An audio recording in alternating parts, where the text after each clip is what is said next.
Hi guys, welcome back to my channel. Today I want to show you how to do a wrap dress. So we'll transfer the shoulder dart to the side and make nice pleat for a wrap dress. So the first thing you have to do is to make the complete front pattern because it's asymmetric. And then the next thing is going to be to trace your style lines, so neckline and where you want the pleat to be. So you just trace, I want to enlarge my neckline and bring it all the way to the side seam. That's going to be the neck. And then the pleats. So the first pleat should be in direction of the apex. So you trace it all the way to the apex, and then the direction and the amount of pleat that you want, but side to side for this example. So now we will start with the bottom layer. So I'm going to trace it even on that side, but I'll turn the pattern around to put my right side up. So first thing to do is to trace the neckline. So it's going to be the same for both sides. And then you're going to trace until the first pleat, so from the neckline to the first pleat, and then at the shoulder I'm going to trace until the shoulder dart. Then I'm going to hold my pivot and close the dart.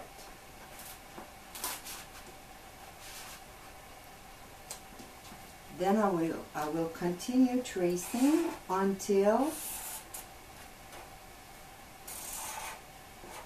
the second pleat and all around my bodice until the same pleat where I start tracing, so the pleat that goes to the apex. So the last thing to complete the pattern piece is going to be to find the jog. And the way you're going to find the jog is going to give you a little drape into the pleat. So for that one, I'm going to fold without tracing the line from my plan. I'm just going to fold one side of the dart to the other one. And you will have a little difference, and that's what's giving you the drape. So you have to fix your line. Usually we go right in the middle for the correction. So just like that, this is going to be your new line, and the difference is giving you your drape. For the drape side, the one that goes on top, we'll start exactly like we did for the under part. I'm going to start with the neckline.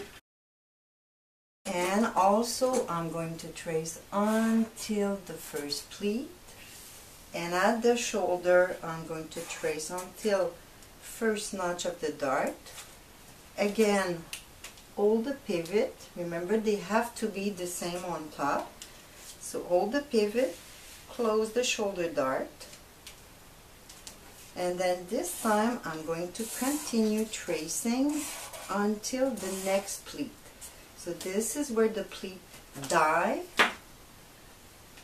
On the other side, I'm going to trace from the first pleat, so you could put numbers on it. The first pleat is done by closing the shoulder dart until the second one. And I'm going to hold my pivot on the side where the pleat die, and open the same value that the dart gave me. So my dart gave me 8.5 centimeters, so I'm going to open number 2 until I get 8.5 centimeters. 8.5.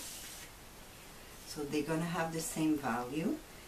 And I'm going to continue tracing until number 3. Number 3 I did right at the waist.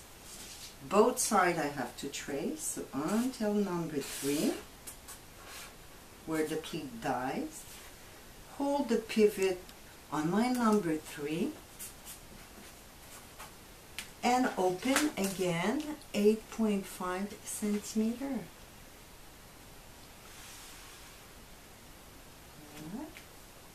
Then I continue, I do number 4, so I trace from 3 to 4, and I trace on the other side 3 to 4. Open again 8.5 centimeter, holding my pivot on pleat 4. 8.5 centimeter, and trace the rest of the bodice. For the second side, we also have to fold the pleat to make the drape, and we're going to do it the same way. So follow the fold the bottom and bring it to the top one, and we're going to do it 1, 2, 3, 4 times. This time, for the 3 bottom one, I'm going to look at the direction of the pleat that I did before. You don't have to respect exactly. That's what's going to give you your drape.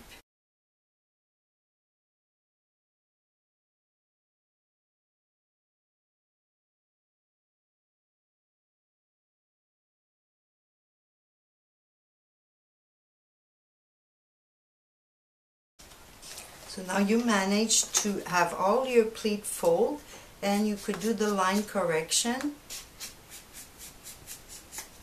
Again, the top one is the one that's moving the most, and you put your seam allowance. Do what I say, not what I do. So I'm doing it by eyes right now, but you put your seam allowance with the ruler, and you cut to get your jog. So the pattern is completed. I did turn around my first piece that I did, because the information and the right side up is going to be on that side. Now for the grain line, I'm going to do it 90 degrees from the bottom for both pieces. And remember, it is to be cut right side up 1 time. Same thing for the second piece, but this time I did not turn it. It's the right side already. 90 degrees from the bottom, right side up, and cut 1. So here is the garment that I cut exactly from the pattern. So that's what I draw on my plan, and that's what I got.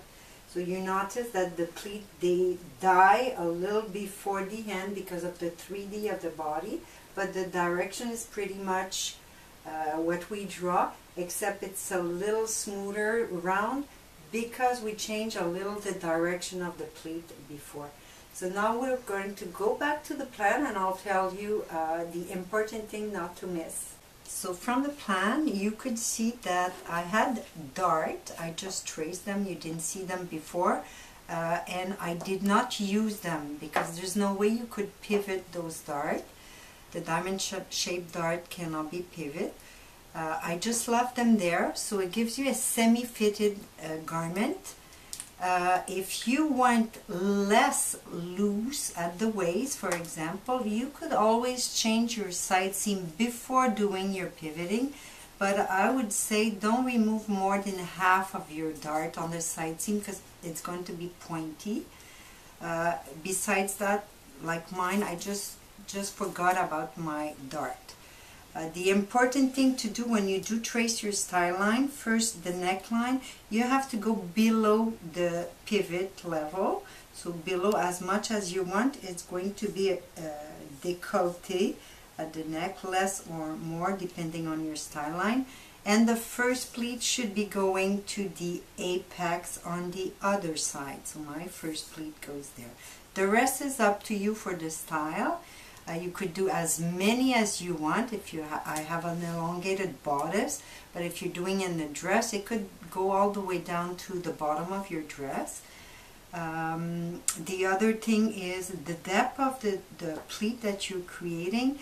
Mine were 8.5, and I would say it gives me pretty decent pleat. So don't go too small because your pleat are going to die so fast that you won't even see them from the front. So 8.5, even more if you want, that's no problem. Then if I'm taking my pattern, just to show you, I'm taking back my pattern, even this one, you might see even better.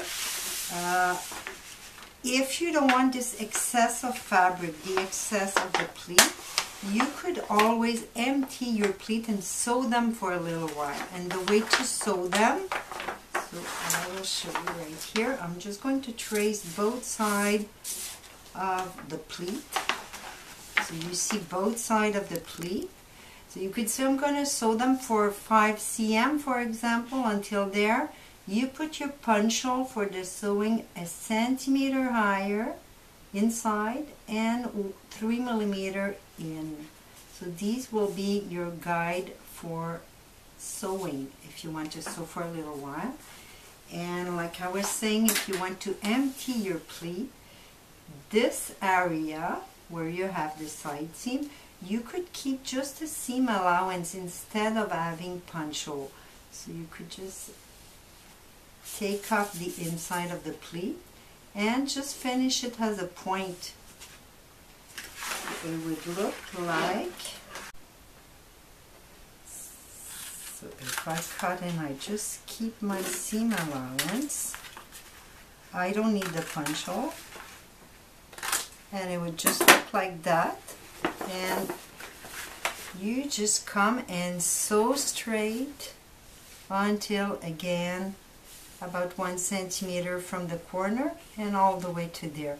So add the seam allowance, you don't have all that thickness of your pleat.